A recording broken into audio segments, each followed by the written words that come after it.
बेलवंडी पोलिसांची धडाकेबाज कारवाई। ट्रान्सफॉर्मर कंपनीमध्ये दरोडा टाकणारी आंतरराज्य टोळी जेरबंद। 7 आरोपी अटकेत।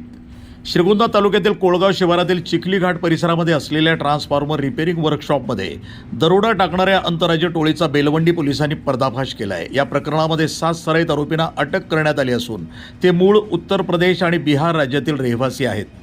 दिनांक 27 एप्रिल रोजी मध्यरात्री आरोपींनी वर्कशॉपमध्ये घुसून वॉचमॅन आणि कामगारांना चाकूचा धाक दाखवत बांधून ठेवलं। त्यानंतर ट्रान्सफॉर्मरमधील महागडे तांबे आणि इतर साहित्य त्यांनी लंपास करून पोबारा केला होता। या घटनेनंतर बेलवंडी पोलीस ठाण्यामध्ये दरोड्याचा गुन्हा दाखल करण्यात आला होता।